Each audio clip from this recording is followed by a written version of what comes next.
injuries can linger. I mean, Brian Baldinger retired in 1993 and his knee's still inflamed. I know you've been dealing with that. Happens to the best of us. Sometimes you got to play injured. Limping around the studio. All right, here's the problem. OBJ, he just can't shake this injury. His teammates have gotten on him, busting him a little bit about it. Curtis, is it warranted?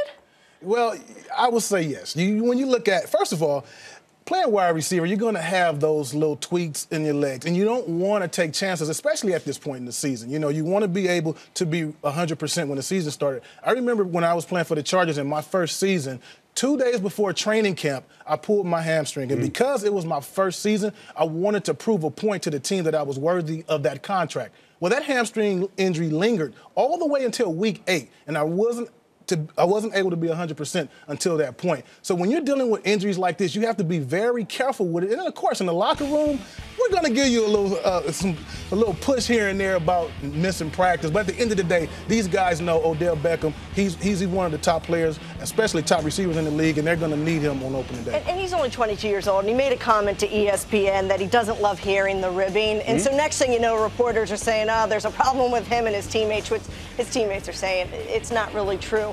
But a hamstring injury, you should be sitting and resting. Do you have a problem with the Duke? I know you like Duke, but slamming the basketball. They do have a bunch of rings. No, look, I spent time with Odell this past year in a function, and he's a great kid. And he used all of that, missing that first month of the season and most of training camp, he used that as motivation when he came back because he heard all the whispers and what everybody was saying.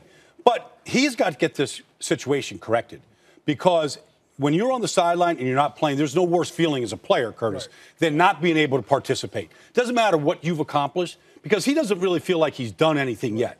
Like, yeah, he had some great stats and finished the season great, but he feels like his best football is in front of him. But you got to be on the field to do that. And so he's got to get this corrected. And whatever he's doing at Duke or playing basketball or, you know, showing some videos is fine.